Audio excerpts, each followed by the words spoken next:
मैं साफ तौर पर मरा नहीं, फिर भी मैंने अंडरवर्ल्ड में 1000 साल बिताए हैं। किंग यमा मुझे भाई कहता है, वार्डन ब्लैक और वार्डन व्हाइट मुझे बड़ा भाई बुलाते हैं। ऑक्स हेड और हॉर्स फेस इस बात पर लड़ते रहते हैं कि कौन मेरा सवार बनेगा, क्योंकि मैंने कभी शिकायत नहीं की, हर दिन अंडरवर्ल्ड को साफ किया।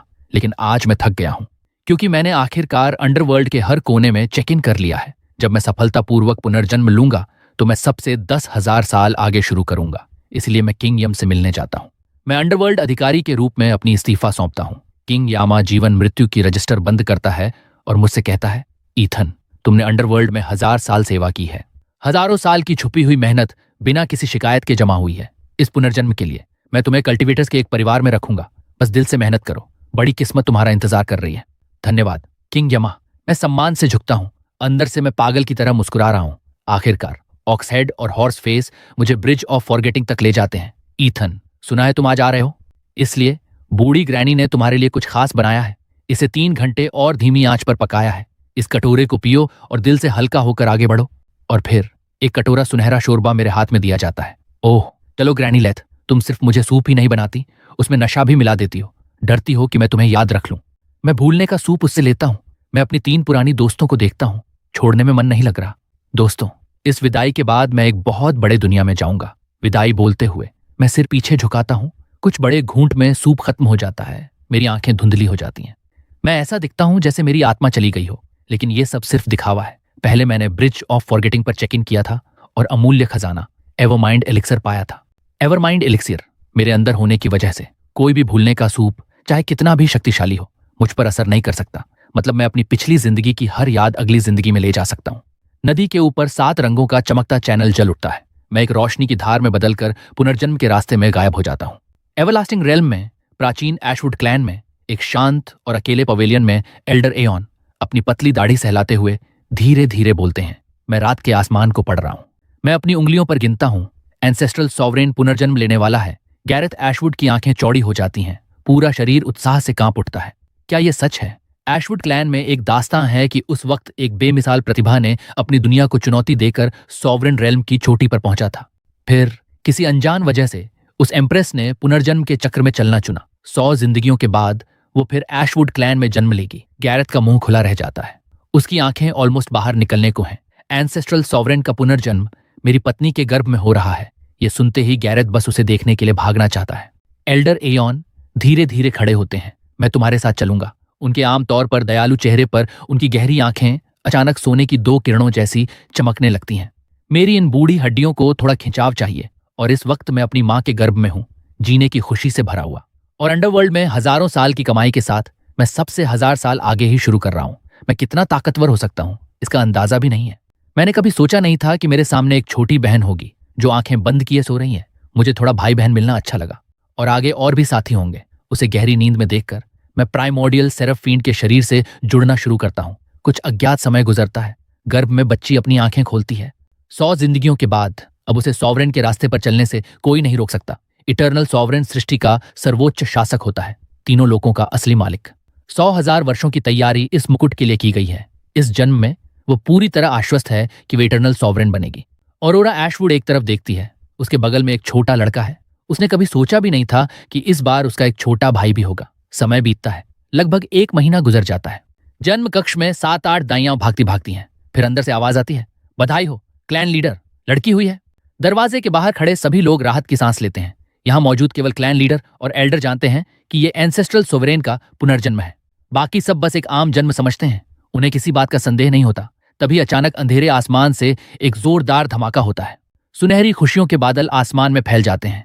आकाश में एक दरार खुलती है जो पूरे क्षितिज को पार कर जाती है और वहां से बैंगनी ऊर्जा की धार निकलती है। जब वो बैंगनी ऊर्जा हवा में लटकी रहती है, एशवुड क्लैन के हर सदस्य को एक भारी दबाव महसूस होता है। कुछ जिनकी ताकत कम है मुश्किल से सांस ले पाते हैं। फिर बच्ची छत तोड़कर बाहर निकलती है, हवा में उड़ती है और आसमान से बैंगनी ऊर्जा खींचती है। हर कोई इसे महसूस करता है। जैसे जैसे वो बैंगनी ऊर्जा उसके अंदर समाती है, उसकी जीवन शक्ति तेजी से बढ़ती है, जो कई अनुभवी कल्टीवेटर से भी कहीं ज्यादा है। हर कोई हैरानी से ठिठक जाता है। ग्रेथ सिर पीछे झुकाकर चौंक जाता है। उसकी आंखें अविश्वास से भर जाती हैं। मैंने कभी नहीं सोचा था कि एंसेस्ट्रल सोवेरेन का जन्म प्राइमिडियल वायलेट रेडियंस को आकर्षित करेगा। ऐसी प्रतिभा पाने के लिए क्या दैवीय ताकत चाहिए जैसे ही प्राइमोर्डियल वायलेट रेडियंस पूरी तरह समा जाती है, एक जोरदार बच्चे की रोने की आवाज जन्म कक्ष से आती है। एक दाई कोर्टयार्ड में चिल्लाती है, बधाई हो, क्लैन लीडर, लड़का हुआ है। गैरेथ सिर पीछे फेंक कर जोर से हंसता है। वह एंसेस्ट्रल सॉवरेन के जन्म से भी ज्यादा खुश है। एंसेस्ट्रल सॉवरेन की प्रतिभा हेवन को भी चुनौती देती है, लेकिन उसकी हैसियत उससे ऊपर है। उसे हमेशा उसका जवाब देना होगा। ये लड़का ही असली में एशवुड क्लैन की विरासत को आगे बढ़ा सकता है। चाहे उसकी प्रतिभा कैसी भी हो, उसे सृष्टि का सबसे मजबूत बनाया जाएगा। जैसे ही वह इस सोच में खोया होता है, आसमान में एक और जोरदार धमाका होता है, पिछली बार से भी तेज, जो धरती और आकाश दोनों को हिला देता है। कई क्लैन के सदस्य डर से जमीन पर गिर जाते हैं। आसमान खुद एक दरार में फट जाता है, जो 100,000 मील तक फैली होती है। उस दरार के अंदर हजारों फीट ऊंचे दैवीय दैत्य एक के बाद एक निकलते हैं। कुछ सेलेस्टियल सॉवरेंस होते हैं जो दिव्य प्रकाश से घिरे हैं। कुछ डीमन गॉड्स होते हैं जो अंधकार में शक्ति से भरपूर हैं। ये सेलेस्टियल्स और फींड्स आसमान के खिलाफ खड़े हैं। संख्या लगभग 10,000 से ज्यादा है। सॉवरेंस और डीमन गॉड्स आसमान में तारों की तरह बिखरे हुए हैं। उनकी भयानक ताकत से हवा तक कांप उठती है। पूरे एवरलास्टिंग रियलम में हजारों साल से गुप्तवास में बैठे हार्मिट्स और ताकतवर कल्टीवेटर्स, जैसे ही सेलेस्टियल्स और फाइंड्स प्रकट होते हैं, सबको सांस लेने में तकलीफ होती है। एल्डर एओनेन आसमान को देखता है। उसकी गहरी आंखें कांप रही हैं। सेलेस्टियल्स और फाइंड्स एक साथ उतर रहे हैं। क्या सेलेस्टियल और फाइंड के बीच कोई युद्ध होने वाला है? जैसा कि सब जानते हैं, सेलेस्टियल और फींड आग और पानी की तरह होते हैं, और अगर दोनों साथ प्रकट हों तो बर्बादी तय है। तभी एल्डर एओन का ध्यान जन्म कक्ष की ओर मुड़ता है। एंसेस्ट्रल सॉवरेन की प्रतिभा हेवन के नियमों से इतनी ऊपर है कि सेलेस्टियल्स और फींड्स भी उसे सहन नहीं कर सकते। वो ये नहीं समझ पाते कि वे दोनों क्यों उतर रहे हैं। लेकिन इसे एंसेस्ट्रल सॉवरेन के जन्म से जोड़कर देखें तो एक कड़वी सच्चाई सामने आती है। उसकी प्रतिभा हेवन के नियमों को चुनौती देती है। तीनों लोग इसे सहन नहीं कर सकते। सेलेस्टियल्स और फींड्स दोनों एक साथ उतर रहे हैं उसे मारने के लिए। जैसे ही वह यह सोचता है, एक और धमाका कक्ष में गूंजता है। छत के टाइल्स पूरी तरह टूट जाते हैं। बच्चा लड़का छत तोड़कर बाहर उड़ता है, हवा में तैरता है। वह आसमान में हजारों सेलेस्टियल्स और फाइंड्स को देखता है और हंसता है। उसी पल आकाश और धरती कांप उठते हैं।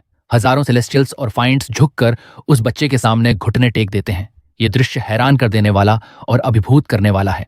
100,000 मील के दायरे में हर कोई इस अद्भुत नजारे को देख रहा है।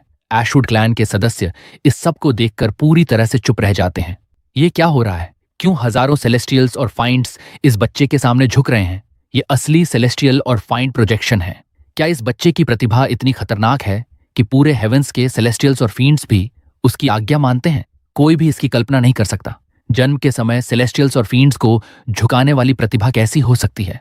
ये 10,000 सेलेस्टियल्स और फाइंड्स भले प्रोजेक्शन हो, लेकिन उनकी आभा सचमुच के सेलेस्टियल्स और फाइंड्स जैसी है, जो अपनी शान पर गर्व करते हैं।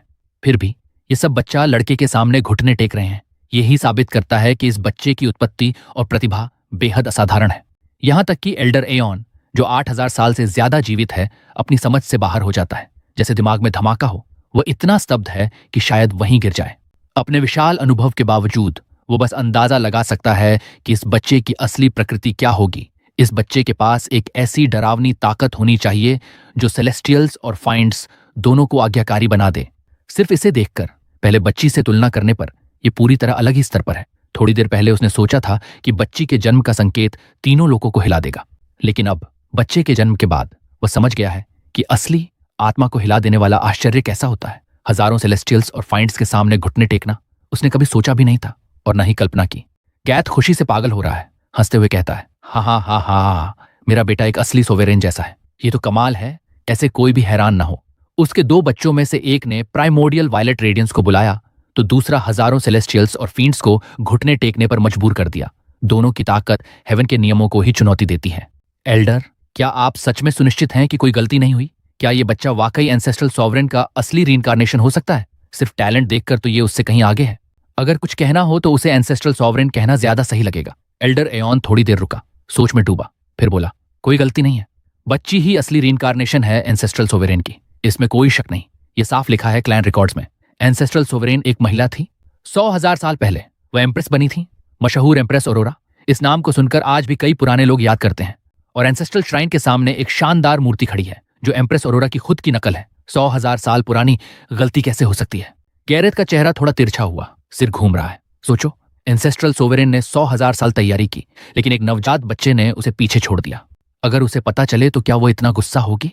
कमरे के अंदर छत में एक बड़ा छेद हो चुका है। बाहर का नजारा साफ दिख रहा है।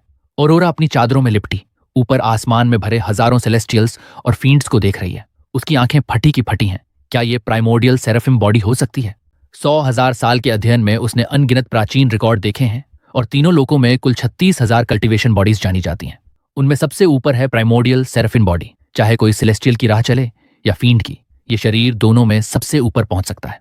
ये शरीर अनंत काल तक अनमैच्ड है। क्या मेरा छोटा भाई वाकई प्राइमोर्डियल सेराफिम बॉडी वाला है?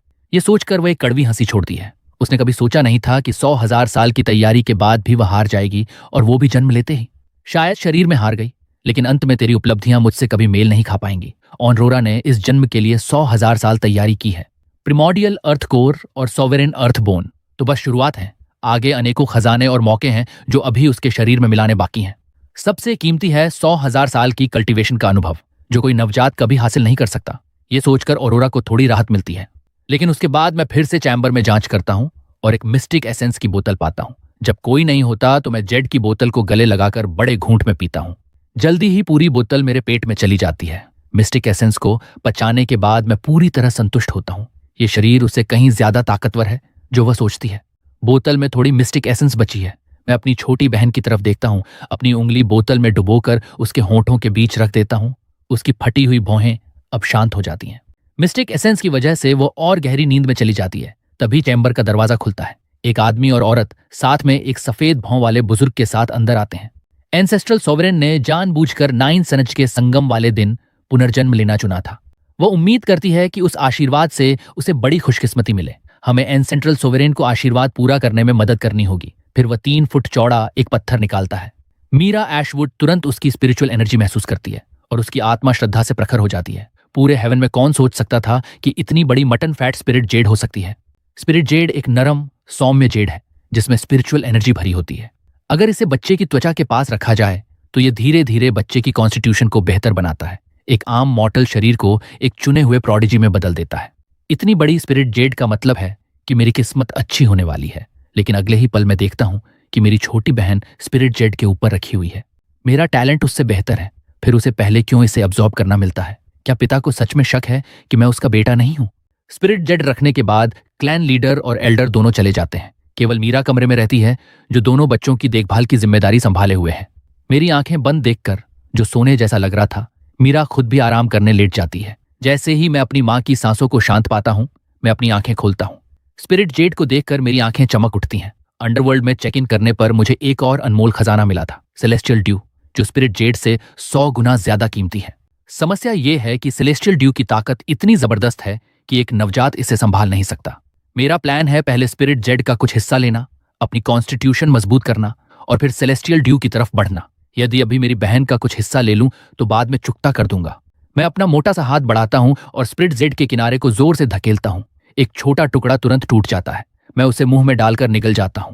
स्पिरिट जेड जब मेरे पेट में पहुंचता है तो कच्ची ऊर्जा की धारा बनकर पूरे शरीर में फैल जाती है। ये ऊर्जा मिस्टिक एसेंस से सैकड़ों गुना ज्यादा ताकतवर है। पलक झपकते ही 1 घंटा गुजर जाता है। मेरे शरीर में एक चमक उठती है जो एक मानव आकृति का रूप लेती है। बाएं तरफ सुनहरी और दाहिने तरफ काली। सेराफिन बॉडी, आधा सेलेस्टियल और आधा फाइंड। सुनहरा सेलेस्टियल का प्रतीक है, काला फाइंड का। यह आकृति अभी सिर्फ एक हल्की रेखा है। जब यह पूरी तरह से आकार ले ले तो सेराफिन बॉडी का माइनर कंप्लीशन होगा। यह स्पिरिट जेड का स्वाद कमाल का है। एक और टुकड़ा। मैं फिर से स्पिरिट जेड के एक और कोने को जोर से दबाता हूं। एक और छोटा टुकड़ा टूट जाता है। स्पिरिट जेड के ऊपर ऑरोरा पूरी तरह से ठीक स्थिति में पड़ी है। यही स्पिरिट जेड है जिसे उसने कई जन्म पहले जमा किया था, जब से उसने अपनी 100 जन्मों की तैयारी शुरू की है। ऑरोरा ने अनमोल खजाने जमा किए हैं, उन्हें मॉर्टल वर्ल्ड में सेलेस्टियल स्टोन के जरिए भेजा है और एक एंसेस्ट्रल डिक्री छोड़ा है जिसमें अपने वंशजों को खजाने इकट्ठा करने का निर्देश दिया है। सभी चीजें इस खास पल के इंतजार में हैं। 100,000 साल बाद जब उसकी 100 जिंदगियां एक साथ आएंगी। 9 सनज कन्वर्जेंस वाले दिन तक 20 दिन बचे हैं। उसका प्राइमोर्डियल अर्थ कोर तब तक माइनर कंप्लीशन तक पहुंचना होगा ताकि वह सोलर ब्लेसिंग प्राप्त कर सके। 9 सन्स कन्वर्जेंस 10,000 साल में एक बार होता है। अगर वह इसे प्राप्त कर लेती है तो वह अपने शरीर में एक सोलर एम्बर लगा सकती है, उसे समय के साथ पोषित कर, जो एक टॉप टियर इमॉर्टल फ्लेम बन सकता है। इस खास मौके का इंतजार करते हुए उसने 3,000 साल अपने पुनर्जन्मों को संभाला है। यह छोटा बच्चा वाकई सॉवरेन स्पिरिट जेड चुराने की हिम्मत करता है। ऑरोरा अचानक मेरी हाथ को स्पिरिट जेड के कोने की तरफ बढ़ते देखती है। मैं एक छोटा टुकड़ा तोड़कर सीधे मुंह में डाल देता हूं। वह फिर उस कोने को देखती है और पाता है कि वहां एक मुट्ठी के आकार का छेद है। साफ है, सब खा लिया गया है। ये नजारा एम्प्रेस को गुस्से से फटना ऑलमोस्ट कर देता है। प्राचीन डेसोलेट हेवन रेल्म में इतनी बड़ी स्पिरिट जेड मिलना आसान नहीं है। उसने सोचा था कि इसी टुकड़े से अपने प्राइमोर्डियल अर्थ कोर को 20 दिनों में माइनर कंप्लीशन तक पहुंचाएगी, फिर धीरे धीरे इसे अब्सॉर्ब करके ग्रेट कंप्लीशन तक ले जाएगी। लेकिन अब जितना उसका छोटा भाई अब्सॉर्ब करता है वो उतना ही खो देती है। ये तो बिल्कुल खुलेआम चोरी है। एक एम्प्रेस के रूप में वो कैसे देख सकती है कि उसकी खजाना इस छोटे शैतान द्वारा छीन लिया जाए?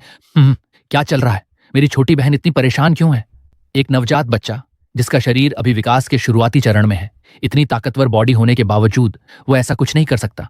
औरोरा गुस्से से बच्चे को घूरती है। उसकी आंखें साफ कह रही हैं, तुम छोटे शैतान, ये स्पिरिट जेड मेरा है, चोरी करने का तो सोच भी मत। फिर वो अपना छोटा हाथ बढ़ाती है, स्पिरिट जेड के किनारे से मूंगफली के आकार का एक टुकड़ा तोड़कर मुंह में डाल लेती है। मैं ये सब देख अंदर से मुस्कुराता हूं। तो मेरी छोटी बहन भी काफी चालाक निकली। स्पिरिट जेड खाने का तरीका मेरी नकल कर रही है। ठीक है, देखते हैं कौन तेज खाता है। तो एक लड़का और एक लड़की पूरी ताकत से स्पिरिट जेड खाने की प्रतियोगिता में उतरते हैं। एक तुम्हारे लिए, एक मेरे लिए, दोनों मजे ले रहे हैं। मीरा अपनी नींद से जागती है और खिंचाव करती है। जैसे ही वह दोनों बच्चों को स्पिरिट जेड खाते देखती है, डर के मारे लगभग कूद पड़ती है। वे स्पिरिट जेड खा रहे हैं। ओ भगवान, स्पिरिट जेड की ऊर्जा भले ही नरम हो, सीधे निगलने से शरीर के अंदर ऊर्जा फूट सकती है। थोड़ी सी भी गलती उनके मेरिडियंस को खराब कर सकती है या उनके शरीर को पूरी तरह तोड़ सकती है। लेकिन अब देखो, स्पिरिट जेड ने उन्हें कोई नुकसान नहीं पहुंचाया, बल्कि वे हर पल मजबूत हो रहे हैं। ये शरीर सच में उसकी कल्पना से कहीं ऊपर है। मीरा आखिरकार समझती है कि उसकी अपनी समझ कितनी सीमित थी। उसने इन शरीरों की ताकत को बहुत कम आंका था। वो खुद स्पिरिट जेड का एक टुकड़ा तोड़ती है, मूंगफली के बराबर छोटे छोटे टुकड़ों में बांटती है और मेरे पास रख देती है। खाओ मेरे बेटे, मैं बड़ी मुस्कान के साथ कहता हूं, मां के प्यार से बढ़कर कुछ नहीं। वो पुरानी कहावत बिल्कुल सही है और मेरा वो नकली पिता पूरी तरह से मेरी बहन का पक्ष ले रहा है, साफ साफ पसंदगी दिखाते हुए। औरोरा गुस्से से पागल होने वाली है। ये सॉवरेन स्पिरिट जेड, तुम्हें तो मेरा साथ देना था, फिर भी तुम इसे उस छोटे बदमाश को छुपा कर दे रहे हो। तुम दोनों साफ साफ मिलकर ये कर रहे हो। बेशक ये सब केवल उसके दिमाग में चिल्लाया जा रहा है, बाहर कोई सुन नहीं सकता। एक नवजात शिशु के रूप में वो बस देख सकती है कि उसका खजाना इस छोटे शैतान से धीरे धीरे छिनता जा रहा है। 2 दिन जल्दी से बीत गए। जो कभी एक साफ सुथरा स्क्वायर ब्लॉक था स्पिरिट जेड का, अब उसका एक बड़ा हिस्सा खत्म हो चुका है। आधे से ज्यादा हिस्से को मैंने खा लिया और बस थोड़ा सा औरोरा ने। मीरा, जो कमरे में उनकी देखभाल कर रही है, दिल से बच्चे की तरफ ज्यादा झुकी है, इसलिए वो दोनों को रोकती नहीं। उसके हिसाब से जो भी बच्चा स्पिरिट जेड खाएगा उसका शरीर मजबूत होगा, जो कि अच्छी बात है। जब तक कोई नुकसान नहीं होता, पूरी चीज खा लेना भी कोई समस्या नहीं है। अचानक मैं कमरे के बीचों बीच तैरने लगता हूं। मेरे शरीर से 2 रंगों की रोशनी निकलती है, बाएं तरफ सुनहरा और दाएं तरफ काला। पहले जो सिर्फ हल्की हल्की बिंदीदार आकृति थी, अब एक पूरा इंसानी साया बन चुकी है। मीरा मेरी देह को देखकर पूरी तरह चौंक जाती है। उसे सांस लेने में तकलीफ हो रही है। ये है डिवाइन बॉडी का माइनर कंप्लीशन। अभी इतना समय हुआ है और मेरा शरीर इस स्तर पर पहुंच चुका है। इसकी रफ्तार विश्वास से बाहर है। ये सब स्पिरिट जेड की वजह से है, वरना इतनी जल्दी मैं कुछ भी हासिल नहीं कर पाता। औरोरा उसकी आभा महसूस करती है और तेजी से उस बच्चे की ओर देखती है। वो गुस्से में पागल हो जाती है। तुमने इतने सारे सॉवरेन स्पिरिट जेड चुरा लिए। सॉवरेन तुम्हारे लिए लड़ने वाली है। ये स्पिरिट जेड सॉवरेन की खास ताकत थी, जिससे वो अपनी प्राइमोर्डियल अर्थ कोर को पूरा करने वाली थी। और अब इस बदमाश ने इतना खा लिया कि जो बचा है शायद वो भी काफी नहीं होगा। कभी शक्तिशाली एम्प्रेस गुस्से से बेहोश हो जाती है। मुझे लगता है मेरी बहन के साथ भी कुछ गड़बड़ है। मेरी छोटी बहन क्यों बेहोश हो गई? शायद मेरी मौजूदगी से डर गई। वो अभी बस एक नवजात है, कुछ समझ नहीं पाती। डर जाना तो स्वाभाविक है। मैं बिस्तर पर फिर से आराम से बैठ जाता हूं। मेरी नजर स्पिरिट जेड पर जाती है, जो पहले एक साफ चौकोर टुकड़ा था, अब ऐसा लग रहा है जैसे चूहे उसे चबाए जा रहे हों। एक छोटा सा कोना मिसिंग है, वो औरोरा ने किया है। बीच में बड़ा सा गड्ढा है, वो मैंने किया है। मेरा शरीर मेरी बहन से ज्यादा मजबूत है, इसलिए मैं जल्दी सब कुछ सोख लेता हूं। मैं पलटता हूं, बिस्तर के किनारे तक रेंगता हूं, हाथ बढ़ाकर स्पिरिट जेड का एक बड़ा टुकड़ा तोड़ता हूं। पहले जब मैं इसे सोख रहा था, मेरी बहन के टुकड़े मूंगफली के बराबर थे। मेरे टुकड़े तो क्वैल एक जितने बड़े थे, जो उनके 4-5 गुना थे। अब ये जो टुकड़ा मैंने तोड़ा है, वो चिकन एक जितना बड़ा है, क्वैल एक के 4-5 गुना। अब जब मेरा शरीर माइनर कंप्लीशन तक पहुंच चुका है, मेरी ताकत 100 गुना बढ़ गई है और अब्जॉर्प्शन की रफ्तार भी जबरदस्त बढ़ गई है। इतनी बड़ी मात्रा एक साथ लेना अब कोई मुश्किल नहीं। मैं इस बड़े टुकड़े को छोटे छोटे टुकड़ों में तोड़ता हूं। एक साथ सारे टुकड़े निगल जाता हूं। एक टुकड़ा खत्म करते ही फिर एक चिकन एग जितना टुकड़ा तोड़ता हूं और उसे भी निगल जाता हूं। टुकड़ा दर टुकड़ा मैं लगातार अब्जॉर्प्शन करता रहता हूं। खाने के बाद मैं एक छोटा टुकड़ा तोड़कर अपनी बहन के मुंह में डालना नहीं भूलता। शर्माओ मत छोटी बहन, चलो साथ में खाते हैं। जितना ज्यादा तुम खाओगी उतनी अच्छी ब्लेसिंग मिलेगी। तुम सो रही हो तो मैं खुद तुम्हें खिलाता हूँ। ये मत कहना कि मैंने तुम्हारा ख्याल नहीं रखा। दिन से रात और रात से सुबह तक मैं अपनी हिस्सा खाता रहता हूँ और अपनी बहन को भी खिलाता रहता हूँ, हर पल का आनंद लेते हुए। सुबह की पहली किरण खिड़की से अंदर आती है और उस छोटे बच्चे के चेहरे पर पड़ती है। औरोरा अपना छोटा हाथ आंखों पर रखती है और धीरे धीरे अपनी आंखें खोलती है। मैं इतनी नरम चादर पर क्यों हूं? क्या मैं स्पिरिट जेट के ऊपर नहीं लेटी थी? मैं यहां कैसे आ गई? आसपास का दृश्य धीरे धीरे साफ होता है। सबसे पहले वो बच्चे का प्रोफाइल देखती है। वो कुछ पकड़ रहा है और मुंह में डाल रहा है। उसकी नजर थोड़ी और तेज होती है। अब वो साफ देख सकती है। उस हाथ में स्पिरिट जेट है और वो भी बड़ा टुकड़ा। उसकी नजर बच्चे के पार चली जाती है। मुझे याद है स्पिरिट जेट वहीं था। अब कहाँ गया? क्या किसी ने हटा दिया या कहीं और रखा है? उसकी आंखें कमरे में इधर उधर घूमती हैं, लेकिन स्पिरिट जेट कहीं नहीं दिखता। वो बच्चा फिर कुछ करता है। ध्यान वापस अपनी ओर खींचता है। वो बिस्तर के किनारे रेंगता है, झुकता है और हाथ बिस्तर के नीचे डालता है, जैसे कुछ खोज रहा हो। उसके हाथ में अब एक बड़ा टुकड़ा स्पिरिट जेट है। ये वही स्पिरिट जेट है। बच्चे के हाथ में टुकड़ा आधे बूंद जितना बड़ा है। वो उसे मुंह में डालता है और कुछ ही कौरों में निगल जाता है। औरोरा पूरी तरह जड़ हो जाती है। 2 पूरे दिन में जो उसने खाया था उतना ही आकार था और अब बच्चा सिर्फ एक ही कौर में 2 दिन का खाना निकल गया। ये खजाना उसने बड़ी मेहनत से हासिल किया था, अपनी प्रिमोर्डियल अर्थ कोर को मजबूत करने के लिए, और अब ये सब उस छोटे बदमाश के काम आ रहा है।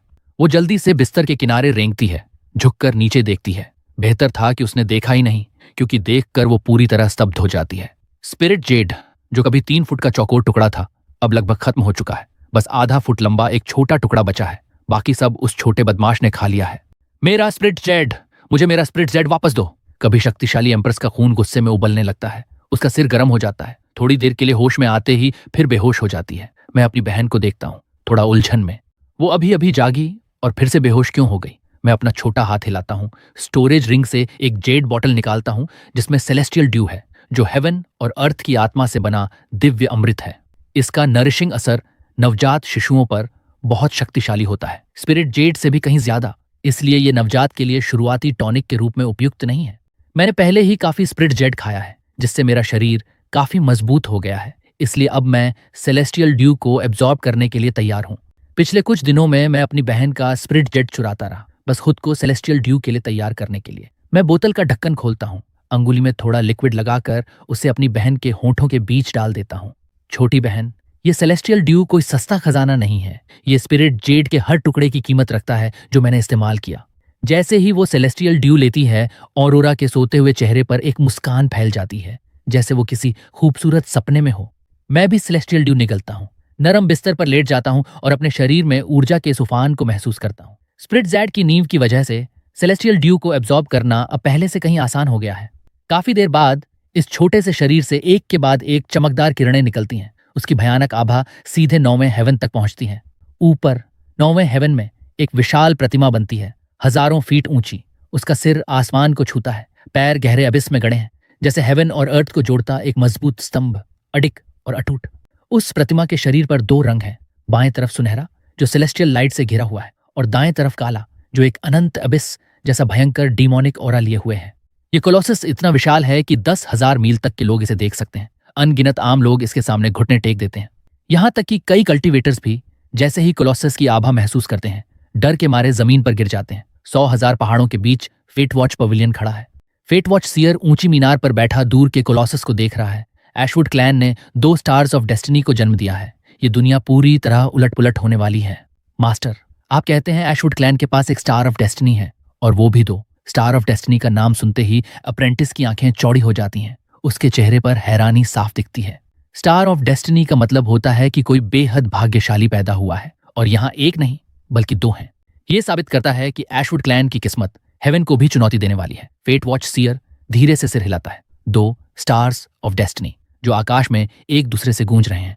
एशवुड क्लैन का उभार अब शायद रोकना मुश्किल है। प्राचीन कोरवेन क्लैन के एक फॉरबिडन पवेलियन में एक एल्डर जो लंबे समय से छुपा था, धीरे धीरे अपनी आंखें खोलता है। अगर बाहर वाले जान जाएं कि कोरवेन क्लैन का ये एल्डर अभी भी जिंदा है, तो वे हैरान रह जाएंगे। एल्डर कोलोसस की आभा महसूस करता है। उसकी आंखें अचानक सिकुड़ जाती हैं। क्या ये लेजेंडरी प्रिमोर्डियल सेराफिन बॉडी हो सकती है? ये एवरलास्टिंग रियलम में क्यों प्रकट हुई? उसने इसे कभी सिर्फ एक प्राचीन ग्रंथ में ही पढ़ा था, प्रिमोर्डियल सेराफिन बॉडी, जिसे बस कुछ छिटपुट हिस्सों में बताया गया था। अगर इस डिवाइन बॉडी की वो एक अनोखी खासियत न होती जहां सेलेस्टियल और फींड एक साथ मौजूद हैं, तो शायद वो इसे पहचान ही नहीं पाता। हजारों फीट ऊंची प्रोजेक्शन, क्या ये प्रिमोर्डियल सेराफिन बॉडी पहले ही ग्रेट कंप्लीटियन तक पहुंच चुकी है? ये सोचते ही एल्डर एक ठंडी सांस अंदर खींचता है। क्लान लीडर कहाँ है? फॉरबिडन चैम्बर से एक तेज आवाज आती है। नमस्ते एल्डर स्काई रीच, क्या आपको उस विशाल प्रोजेक्शन का स्रोत पता है? एल्डर स्काई रीच पूछता है। इतने सालों तक वह एकांत में रहा और आज भी उसे सिर्फ उस विशाल प्रोजेक्शन की डरावनी ऑरा ने ही उसकी कल्चरेशन ट्रांस से बाहर निकाला। जूलियन कॉर्वेन सिर झुकाकर जवाब देता है, अगर मेरी सोच सही है तो वो प्रोजेक्शन एशवुड क्लैन से आया है। मैं बस एक सदी से अकेले था और एशवुड क्लैन ने पहले ही इतनी ताकतवर शक्ति पैदा कर दी है, एक डिवाइन बॉडी जो ग्रेट कंप्लीशन तक पहुंच चुकी है। अब शायद कोई उसे रोक ना सके। ग्रेट कंप्लीशन सुनते ही जूलियन का सिर ऊपर उठता है, उसकी आंखें ऑलमोस्ट बाहर निकलने को होती हैं। क्या तुम कह रहे हो कि ये डिवाइन बॉडी पहले ही ग्रेट कंप्लीशन पर है? ये मुमकिन नहीं। वो खुद उस विशाल प्रोजेक्शन को देख चुका है, लेकिन उसे पता नहीं कि ये कैसे प्रकट हुआ। सच यही हो सकता है। एल्डर स्काईरीच इसे मानने से झिझकता है, लेकिन यह सच नहीं बदलता। जूलियन का चेहरा कई भावों से बदलता है, जैसे उसने कुछ बिल्कुल अविश्वसनीय देखा हो। कुछ दिन पहले ही एशवुड क्लैन में 2 बच्चे पैदा हुए थे। बच्चे ने हजारों सेलेस्टियल्स और फींड्स को अपने सामने घुटने टेकने पर मजबूर कर दिया। सिर्फ 15 दिनों में उसकी डिवाइन बॉडी ग्रेट कंप्लीशन तक पहुंच गई। ऐसा टैलेंट सच में डरावना है। डिवाइन बॉडी हेवन और अर्थ में सबसे शक्तिशाली कॉन्स्टिट्यूशन मानी जाती है। हर डिवाइन बॉडी में कल्टीवेशन के लिए जबरदस्त टैलेंट होता है। डिवाइन बॉडी 2 स्टेज से गुजरती है, माइनर कंप्लीशन और ग्रेट कंप्लीशन। हर स्टेज पार करने पर टैलेंट दसों या सैकड़ों गुना बढ़ जाता है और कुछ असाधारण डिवाइन बॉडीज के लिए ग्रेट कंप्लीशन तक पहुंचना उनकी ताकत को हजारों या 10,000 गुना बढ़ा देता है। प्राइमोर्डियल सेराफिन बॉडी पहले ही काफी डरावनी थी। अब जब ये ग्रेट कंप्लीशन पर है तो इसकी ताकत का अंदाजा लगाना मुश्किल है, सोचना भी मुश्किल है। सिर्फ 15 दिन। एल्डर स्काई रीच का चेहरा डिसबिलीफ से भर जाता है, पूरा शरीर कांपता हुआ बोलता है। वो सोचता था कि इतनी काबिल डिवाइन बॉडी को ग्रेट कंप्लीशन तक पहुंचने में दशकों या सदियों लगेंगे।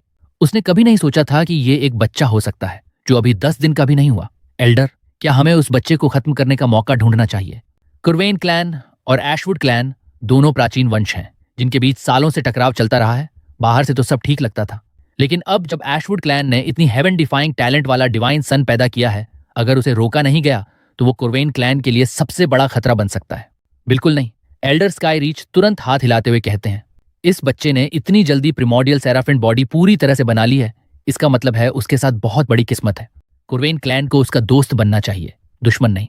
जूलियन ने कभी नहीं सोचा था कि एल्डर एक नवजात बच्चे को इतना बड़ा दर्जा देंगे। एल्डर ने दोस्ती का फैसला किया है तो अब दोनों क्लैन्स को करीब लाने और एलाइज बनाने का समय है। एशवुड क्लैन के मुख्य गेट पर गारेथ कई दिन बाद वापस लौट आया है।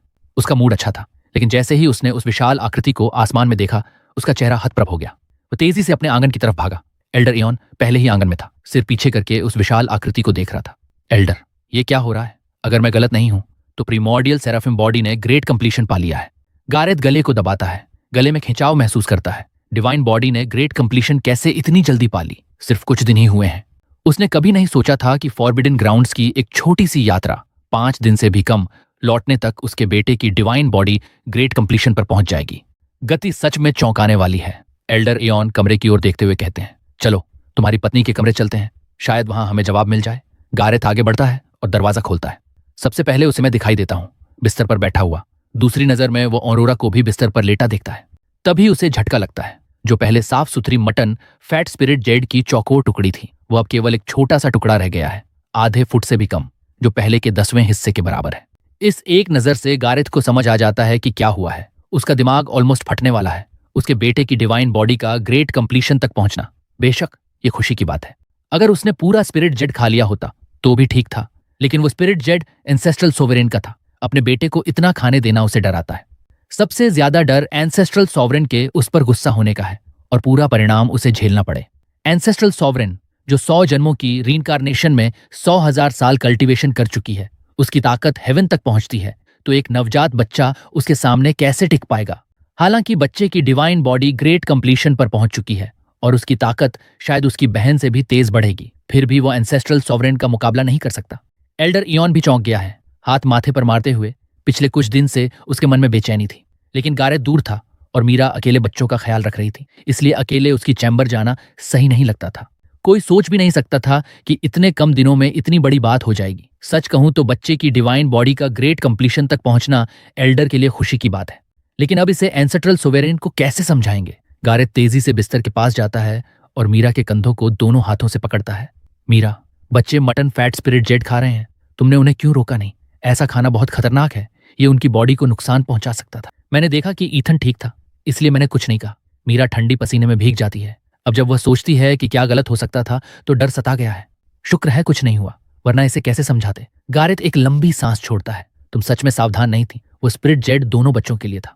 अगर तुमने ईथन को लगभग पूरा खा लिया तो ऑरोरा के लिए क्या बचा। ऑरोरा ने भी स्पिरिट जेट खाया, लेकिन ईथन की तुलना में बहुत धीरे, इसलिए ज्यादातर स्पिरिट जेट ईथन को ही मिला। मीरा को यह कोई बड़ी बात नहीं लगती, क्योंकि वो मां होने के नाते मुझे ज्यादा प्यार करती है।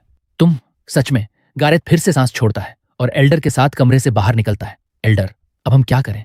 मेरे बेटे के लिए स्पिरिट जेट का सिर्फ एक छोटा टुकड़ा बचा है। एंसेस्ट्रल सॉवरेन के लिए तो ये अच्छी खबर है, लेकिन इसे एंसेस्ट्रल सॉवरेन को कैसे समझाएं। एल्डर एओन सांस लेते हुए कहते हैं, फॉरबिडन ग्राउंड्स के ट्रेजर वॉल्ट में अभी भी कुछ ऐसे खजाने हैं जो बच्चों के पोषण के लिए ठीक हैं।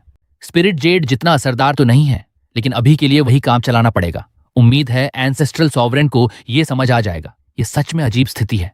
शक्तिशाली एंसेस्ट्रल सॉवरेन जो 100 जन्मों में सबसे ताकतवर है, एक नवजात बच्चे से मुकाबला नहीं कर पा रही। अगर ये बात बाहर निकली तो जो लोग एंसेस्ट्रल सॉवरेन को जानते हैं वे हंस हंसकर पागल हो जाएंगे। अब कुछ नहीं किया जा सकता। गारेथ खुला दरवाजा देखकर अंदर झांकता है और जमीन पर उस छोटे से बचा हुआ स्पिरिट जेट को देखता है। अभी भी लगभग 10वां हिस्सा बचा है। ये एंसेस्ट्रल सॉवरेन की डिवाइन बॉडी को माइनर कंप्लीशन तक पहुंचाने के लिए काफी होगा। महीने के आशीर्वाद समारोह तक अभी 15 दिन है। यह समय पर्याप्त होना चाहिए। 9 सन्स कन्वर्जेंस ब्लेसिंग आखिरकार एंसेस्ट्रल सोवेरेन ने ही चुना था। बिल्कुल, इसे मिस नहीं किया जाना चाहिए। वे दोनों भरोसा करते हैं कि 9 सन्स कन्वर्जेंस की तैयारी में एंसेस्ट्रल सोवेरेन ने भी अपनी तैयारी कर रखी है। इस बार वह निश्चित रूप से सोलर ब्लेसिंग पाएगी और सोलर एम्बर हासिल करेगी। बातें सुलझाने के बाद वे दोनों वापस कमरे में लौटते हैं। कमरे में 3 बिस्तर लगे हैं। दोनों बच्चे बीच वाले बिस्तर पर सो रहे थे और मीरा खिड़की के पास वाले बिस्तर पर चौकीदारी कर रही थी। गारेथ बच्चे को अपनी बाहों में उठाकर सबसे अंदर वाले बिस्तर पर रख देता है जो दीवार के पास है। वह जमीन से स्पिरिट जेट का टुकड़ा उठाकर कमरे के एक कोने में रख देता है। अब से दोनों बच्चे अलग अलग सोएंगे। बचा हुआ स्पिरिट जेट पूरी तरह से ऑरोरा के लिए है। हम ईथन को और नहीं दे सकते। उसकी डिवाइन बॉडी तो पहले ही ग्रेट कंप्लीशन पर है। उसे अब इसकी जरूरत नहीं। बच्चे अब भी अभी जन्मे हैं। इतनी ताकतवर डिवाइन बॉडीज के बावजूद उन्हें बाकी बच्चों की तरह धीरे धीरे बढ़ना होगा, कदम दर कदम। बस डिवाइन बॉडी होने की वजह से वे सामान्य बच्चों से तेजी से बढ़ेंगे और कल्टीवेशन का रास्ता आसान पाएंगे। मीरा, तुम सच में ईथन को ज्यादा प्यार करती हो। ऑरोरा भी हमारी बेटी है, उसे भी स्पिरिट जेट लेना चाहिए। मीरा सिर हिलाते हुए कहती है, ठीक है, चिंता मत करो, मैं दोनों का पूरा ख्याल रखूंगी। गैथ बिस्तर के पास झुककर उस मुस्कुराते हुए बच्चे को देखता है और धीरे से कहता है, ईथन, अब से तुम्हें अपनी बहन की चीजें छीननी नहीं है, समझे? मैंने बिना सोचे समझे ठीक है बोल दिया, और जैसे ही ये शब्द मेरे मुंह से निकला, गैरेथ के सारे बाल खड़े हो गए। वो कान रगड़ता है कि कहीं उसने गलत तो नहीं सुना। एक आम बच्चा तो कम से कम 1 साल बाद बोलना शुरू करता है, और तब भी सिर्फ आसान शब्द जैसे दादा या मामा। लेकिन मैं अभी सिर्फ 10 दिन का हूं और पहले ही बात कर रहा हूं। वो गर्दन घुमाकर मीरा की तरफ देखता है जो उसके बगल में है, और वे भी हैरानी से जमी हुई है। क्या मैंने अभी ईथन को ठीक है कहते सुना? नहीं, मैंने भी सुना है। अपने बेटे की बात सुनकर मीरा का दिल जोर से धड़कने लगता है, क्योंकि बच्चे धीरे धीरे दुनिया समझते हैं, सही गलत सीखते हैं और जवाब देना भी सीखते हैं। अगर वो पहले से ही सब समझ रहा है तो वो सच में एक चमत्कार है। मेरा दिल जोर से धड़कता है, मेरी पीठ पर ठंडा पसीना आ जाता है। मैं ऑलमोस्ट अपना राज खोल ही रहा था। मेरी पिछली जिंदगी की यादें और अंडरवर्ल्ड चेक इन सिस्टम दोनों मेरा गुप्त राज है, जो किसी को पता चलने से सिर्फ मुसीबत होगी। मैं अभी इतना छोटा हूं कि खुद की रक्षा भी नहीं कर सकता। सावधानी ही सही रास्ता है। वो शुरू में बात नहीं कर सकता था, बस उसकी डिवाइन बॉडी ग्रेट कंप्लीशन तक पहुंचने के बाद उसकी ग्रोथ बहुत तेज हो गई, इसलिए वो पहले से बात कर सकता है। गैरेथ की आंखें फैल जाती हैं और वो कुछ सवाल करता है। इथन, इथन, क्या तुम मुझे समझते हो? पापा कहो या दूध चाहिए?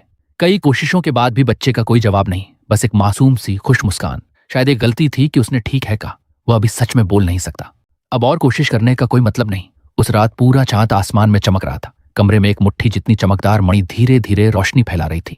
मीरा गहरी और शांत सांसें ले रही थी। रात की ठंडी हवा में उसकी सांसें कमरे को भर रही थीं। वो पूरी तरह सो चुकी थी। तभी ऑरोरा जाग उठती है। अभी अभी एक खूबसूरत सपना देख रही थी। सपने में उसने डिवाइन ड्यू पी थी, और अब जब उसकी आंखें खुली हैं तो उसका शरीर पहले से कहीं ज्यादा ताकतवर महसूस हो रहा है, स्पिरिट जेट से भी ज्यादा। ये क्या हो रहा है? क्या वो छोटा शरारती बच्चा मुझे सोते हुए कुछ अच्छा खिलाया? नहीं, ऐसा नहीं हो सकता। जागने पर वो अपने बिस्तर में अकेली पाई जाती है और वो नखरे वाला बच्चा 10 फीट दूर है। उसका दिल थोड़ा शांत होता है। तुम शरारती बच्चे, इस बार मेरी स्पिरिट जेट नहीं चुरा पाओगे। अब से मैं सब कुछ यहीं अपने बिस्तर पर अवशोषित कर लूंगी। देखते हैं अब तुम इसे कैसे छीनने की कोशिश करते हो। आमतौर पर बच्चा चलना सीखने में कम से कम 1 साल लगते हैं, और उसका शरीर अभी पूरी तरह विकसित नहीं हुआ है। ये दो अलग अलग बिस्तर उनके बीच एक अजेय खाई की तरह हैं, जो उन्हें पूरी तरह अलग रखती है। अब उसे चोरी की कोई चिंता नहीं होगी।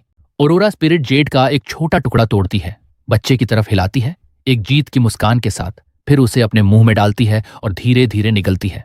वो सोचती है कि अब इस छोटे शरारती बच्चे को एक सच्चा सबक सिखाना होगा। मैं अपनी माँ को सोता पाकर बिस्तर के किनारे की ओर रेंगने लगती हूँ। जैसे ही मैं गिरने वाली होती हूँ, ऑरोरा को कोई चिंता नहीं होती, लेकिन एक हल्की सी आवाज सुनाई देती है। ऑरोरा वहीं ठिठक जाती है। वो देखती है कि बच्चा अपने बिस्तर से उठता है, फर्श पर धीरे से उतरता है और एक चमकदार मुस्कान के साथ उसकी तरफ बढ़ता है। वो कसम खाएगी, ये अब तक की सबसे डरावनी मुस्कान है, जैसे किसी दुस्वप्न की तरह। क्या वो कैसे पहले से चल रहा है और घूम रहा है? ऑरोरा का दिमाग शोर से भर जाता है, जैसे उसके सिर में 10,000 मक्खियां उड़ रही हों, उसके विचार फटने वाले हों। उसके पास प्राइमोर्डियल अर्थ कोर और सॉवरेन अर्थ बोन है। 2 अर्थ टियर खजाने उसके शरीर में जुड़ गए हैं। यही है प्रिमोर्डियल सेराफिन बॉडी की असली ताकत। ऑरोरा समझती है कि वो हार चुकी है, पूरी तरह से हार गई। वो ऑलमोस्ट सोचती है कि ये 100 जन्मों की पुनर्जन्म की मेहनत शुरू से ही बेकार थी। मैं बिस्तर के किनारे पकड़कर ऊपर चढ़ती हूँ और आज ही पता चलता है कि मैं सच में खुद से खड़ी हो सकती हूँ और चल भी सकती हूँ, थोड़ा कूद भी सकती हूँ। ये सब थैंक्स है प्रिमोर्डियल सेराफिन बॉडी के ग्रेट कंप्लीटियन का। ग्रेट कंप्लीटियन ने मेरे शरीर की बढ़त को इतनी तेज कर दिया है कि मैं सामान्य बच्चे से कहीं आगे हूँ। तो मेरे पिता को लगा कि मुझे और मेरी बहन को अलग करने से मैं रुका रहूंगा। मैं कमरे के कोने में जाकर स्पिरिट जेट का एक और छोटा टुकड़ा तोड़ती हूँ और मुंह में डालती हूँ, जैसे पूरी मणि खाने वाली हूँ। जैसे ही स्पिरिट जेट शरीर में जाता है, ऊर्जा की लहर फैलती है। अब जब मेरी डिवाइन बॉडी ग्रेट कंप्लीशन पर है, तो मैं कुछ अलग महसूस करती हूँ। पहले जब स्पिरिट जेड अवशोषित करती थी, ऊर्जा मेरी मेरिडियंस में तूफान की तरह दौड़ती थी। इस बार ऊर्जा शरीर में धीरे धीरे बह रही है, जैसे कोई भयंकर सुनामी अब एक शांत छोटी धारा बन गई हो। मेरी मेरिडियंस पर कोई असर नहीं पड़ता। ये स्पिरिट जेड की नरमी नहीं है, बल्कि मेरा शरीर इतना ताकतवर हो गया है कि वो उस उग्र ऊर्जा को काबू में कर लेता है। मेरी मेरिडियंस अब एक विशाल नहर की तरह हैं, जो सबसे हिंसक धाराओं को भी आराम से संभाल सकती हैं।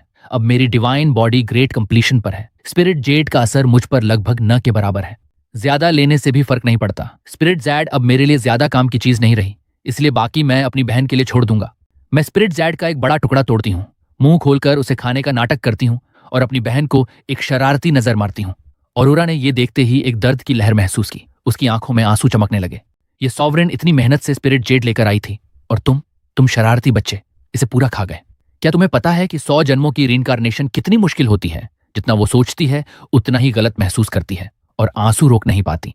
वाह, खुद शक्तिशाली एम्प्रेस जिसने 100,000 साल जिया, मेरी वजह से आंसू बहा रही है। कभी नहीं सोचा था कि मेरी बहन इतनी नाजुक होगी, थोड़ी सी चिढ़ से रो पड़ेगी। अब बस ये मजा खत्म, मैं खेलना बंद करती हूँ। मैं स्पिरिट जेड को छोटे छोटे टुकड़ों में तोड़कर ऑरोरा के हाथों में देती हूँ। फिर उसकी गाल को धीरे से चुटकी लगाती हूँ। जैसे ही उसे स्पिरिट जेड मिलती है, उसके आंसू रुक जाते हैं। तो ये शरारती बच्चा भी दुख महसूस करना जानता है, पर भले ही तुम इस सॉवरेन को स्पिरिट जेड वापस दे दो, ये सॉवरेन तुम्हें माफ नहीं करेगी।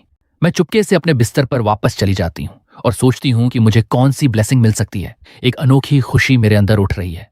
आधा महीना बाद रात का आसमान अनगिनत तारों से जगमगा रहा है। एशवुड क्लैन के मुख्य हॉल के पीछे 10,000 से ज्यादा सदस्य इकट्ठे हुए हैं। आज उनका बहुत बड़ा दिन है, मंथ ब्लेसिंग सेरेमनी। डिवाइन सन और डिवाइन डॉटर दोनों एक साथ ब्लेसिंग लेंगे, जो 10,000 साल में एक बार आने वाले 9 सन्स कन्वर्जेंस के साथ मेल खाता है। इन दोनों में से कौन ज्यादा ब्लेसिंग पाएगा? डिवाइन सन, क्योंकि उसकी डिवाइन बॉडी पहले ही ग्रेट कंप्लीशन पर है।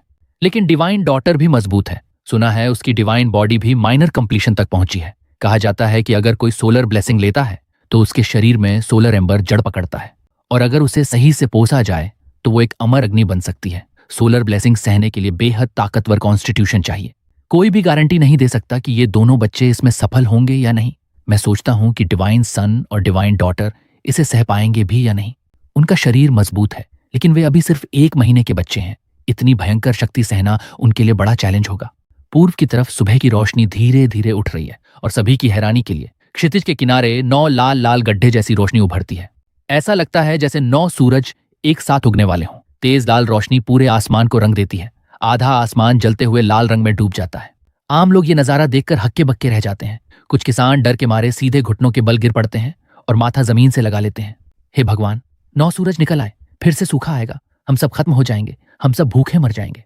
पुराने जमाने में बार बार ये कहानी सुनाई जाती थी कि एक बार 9 सूरज एक साथ निकले थे, जिससे पृथ्वी जल गई थी और भयंकर सूखा पड़ा था। एक और कथा है कि जब 9 सूरज निकले थे तो एक देवता हुई ने 8 को मार गिराया था और दुनिया में शांति वापस आई थी। एवरलास्टिंग रियलम के कई कल्चरेशन सेक्ट्स और एंशियंट क्लैंस इस 9 सूरज की घटना को देखते हैं, लेकिन आम लोगों की तरह वे डरते नहीं हैं। वे जानते हैं कि ये 9 असली सूरज नहीं, बल्कि 9 सितारे हैं जो सूरज के समान हैं और असामान्य रूप से करीब से गुजर रहे हैं। ये एक दुर्लभ खगोलीय घटना है जो हर 10,000 साल में एक बार होती है। एशवुड क्लैन के मैदान में एक 10 मंजिला समारोह मंच है जिस पर एक बच्चा बाएं और दूसरा दाएं खड़ा है। ये हैं डिवाइन सन और डिवाइन डॉटर, और छोटे से मंच पर दाएं तरफ औरोरा की आंखों में प्रतिबिंबित है 9 सूरज आसमान में उठते हुए। उसका नन्हा हाथ अनायास ही मुट्ठी बन जाता है। इस बेहद खास आशीर्वाद 9 सूरज के संगम के लिए वो पूरे 3000 साल से इंतजार कर रही है। इस बार उसे सोलर ब्लेसिंग हासिल करनी है। ये आसान काम नहीं है। इसके लिए न केवल एक पूरा हुआ शरीर चाहिए, बल्कि ऐसी टेक्निक भी चाहिए जो सूरज की शक्ति को बुला सके। एक मेथड के लिए है, दूसरी फाउंडेशन के लिए। दोनों जरूरी हैं। फाउंडेशन हो और सूरज की शक्ति बुलाने का तरीका ना हो तो आशीर्वाद बस हाथ से फिसल जाता है। रोकने का कोई तरीका न देखकर औरोरा अपना सिर घुमाती है और बाएं तरफ खड़े बच्चे की तरफ देखती है। अरे छोटे शरारती, इस बार सोवेरेन से मुकाबला करके दिखाओ। उसका डिवाइन बॉडी मजबूत हो सकता है, लेकिन सूरज की शक्ति बुलाने वाली टेक्निक के बिना उसकी ताकत बेकार है। इसलिए वो यकीन करती है कि उसे बस सामान्य आशीर्वाद ही मिलेगा। सोलर ब्लेसिंग मिलते ही उसकी ताकत अचानक बढ़ जाएगी और वो बच्चे को बहुत पीछे छोड़ देगी, जो उसे पकड़ने की उम्मीद भी नहीं कर सकता। आसमान के किनारे 9 सूरज एक साथ उग रहे हैं। उनकी तेज रोशनी जमीन पर बरस रही है। सुबह के इस वक्त भी तापमान इतनी तेजी से बढ़ रहा है कि खेतों की फसलें सूखने लगती हैं। सारी नमी खत्म हो जाती है। छिपा हुआ क्रिम्सन ड्रैगन सक्रिय हो जाता है। लड़की के शरीर से एक आग का ड्रैगन निकलता है जो सैकड़ों फीट लंबा एक विशाल सर्प बन जाता है और तेजी से क्षितिज की ओर भागता है। ड्रैगन की आभा बेहद डरावनी है। उसकी मौजूदगी आसमान को ढक लेती है। हजारों मील तक हर जानवर उसके सामने सिर झुकाता है। सूरज की शक्ति खुद पाने के लिए औरोरा ने खास तौर पर हिडन क्रिम्सन ड्रैगन टेक्निक सीख रखी है।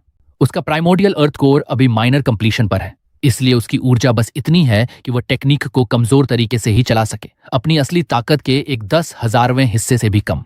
जैसे ही एशवुड क्लैन को फायर ड्रैगन दिखता है, उनकी हंसी रुक जाती है। क्या डिवाइन डॉटर के पास फायर ड्रैगन है? क्या उसके रक्त में ड्रैगन ब्लड बह रहा है? ड्रैगन सूरज की शक्ति को पकड़ने जा रहा है, लेकिन कोई नहीं समझता कि औरोरा बस एक टेक्निक चला रही है, क्योंकि वो अभी सिर्फ 1 महीने की बच्ची है।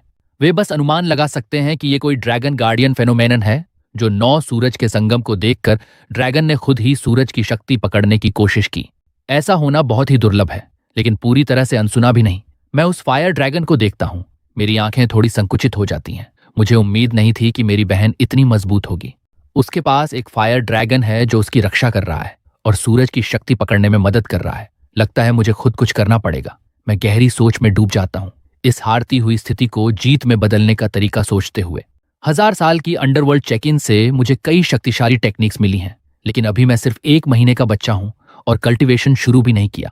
उन टेक्निक्स में से ज्यादातर अभी मेरे लिए दूर हैं। मेरा चेतना सिस्टम स्पेस में चली जाती है। ये एक अलग ही दुनिया है जिसमें हर तरह के रेयर हेवनली ट्रेजर और मिराक्युलस एलिक्सर जमीन पर बिखरे हुए हैं। इस जगह के एक हिस्से में जेड टैबलेट्स हवा में तैर रहे हैं, जिनमें से कुछ में भयानक आभा है जो साफ दिखाती है कि उनमें कुछ खास है। एक काली पत्थर जो काले धुएं में लिपटा हुआ है मेरी नजर पकड़ता है। ये वही टेक्निक है जो मैंने हेल के 16वें तल पर चेक इन करते हुए हासिल की थी, field horde devouring art. Field horde devouring art खून को कैटलिस्ट के रूप में इस्तेमाल करता है। अनगिनत दानवों की शक्ति लेकर हेवन और अर्थ को निगलता है। इसे एक्टिवेट करने के लिए डिमोनिक एनर्जी की जरूरत नहीं, बल्कि खून चलता है। जिस खून में ज्यादा डेमोनिक एनर्जी होगी, टेक्निक उतनी ही ज्यादा ताकतवर होगी। कह सकते हैं ये अभी मेरे लिए बिल्कुल सही टेक्निक है। यही है सिस्टम स्पेस में मेरी प्रोजेक्शन 20 के दशक की लगती है। वही रूप जो मैंने अपनी पिछली जिंदगी में पहना था। प्रोजेक्शन काली पत्थर को पकड़कर उसे अपनी मुट्ठी में दबा देता है। एक तेज आवाज के साथ पत्थर टूट जाता है। काली रोशनी की एक किरण मेरे माथे में प्रवेश करती है। मेरे दिमाग में नई यादें एक साथ भर जाती हैं, जिनमें फील्ड हॉर्ड डिवॉरिंग आर्ट की पूरी जानकारी है। सिस्टम की चेक इन से मिली टेक्निक्स का बड़ा फायदा यह है कि आइटम को तोड़ते ही टेक्निक तुरंत सीख जाती है, बिना किसी लंबी पढ़ाई या समझ के। और अब मैं पूरी तरह जानता हूं कि फील्ड हॉर्ड डिवॉरिंग आर्ट को कैसे चलाना है। असली दुनिया में फायर ड्रैगन तेजी से क्षितिज की ओर बढ़ रहा है, 9 सूरज के ऊपर। उसकी डरावनी गर्जना 1000 मील तक गूंजती है, नीचे हर जीव में डर पैदा करती है। उसके खुले जबड़े से एक भयंकर खिंचाव निकलता है। अब सभी 9 सूरज पूरी तरह उग आए हैं। बीच वाला सूरज सबसे बड़ा है, बाकी सबसे तेज चमक रहा है। इसे सोलर सन कहते हैं। बाएं 4 सूरज, दाएं 4 सूरज, सभी बीच वाले से थोड़े छोटे और कम चमकीले हैं। जैसे ही ड्रैगन की ताकत सोलर सन को पकड़ती है, वो और भी तेज रोशनी से जल उठता है और पूरी पृथ्वी लाल रंग से रंग जाती है। बाएं 4 सूरज के बीच एक लाल किरण बनती है जो उन्हें जोड़ती है। हर एक अपनी आग की शक्ति छोड़ता है जो सोलर सन में मिलती है। दाएं 4 सूरज भी ऐसा ही करते हैं, एक साथ जुड़कर अपनी आग की शक्ति सोलर सन में डालते हैं। अब सभी 9 सूरज की आग एक साथ मिल गई है। बीच वाला सोलर सन और भी तेज रोशनी से फट पड़ता है। भयंकर गर्मी लहर की तरह फैलती है, क्षितिज से अंदर की तरफ बढ़ती है। गर्मी जो कुछ भी छूती है उसे राख कर देती है। सोलर सन से एक किरण सीधे एशवुड क्लैन की ओर जाती है और औरोरा मंच से उठकर हवा में तैरने लगती है। रोशनी की किरण उसके शरीर को पूरी तरह जला देती है। एशवुड क्लैन के लोग हैरानी और खुशी से भर जाते हैं। सोलर ब्लेसिंग, डिवाइन डॉटर ने सच में सूरज की शक्ति को बुला लिया है। वो ड्रैगन कमाल का है, इतनी भयंकर ताकत निकालना। अब डिवाइन डॉटर के पास सोलर ब्लेसिंग है। उसकी उपलब्धियां डिवाइन सन्स से भी आगे होंगी। ताकत बढ़ने के कई कारण होते हैं। टैलेंट तो बस एक हिस्सा है, असली फर्क फॉर्च्यून और अपॉर्चुनिटी से पड़ता है। कुछ लोगों के पास जबरदस्त टैलेंट होता है लेकिन उनकी किस्मत खराब होती है, तो कुछ की शुरुआत कमजोर होती है लेकिन बाद में उन्हें लगातार फॉर्च्यून मिलता रहता है। दोनों में तुलना करें तो बाद वाले बिना सवाल के मजबूत होते हैं।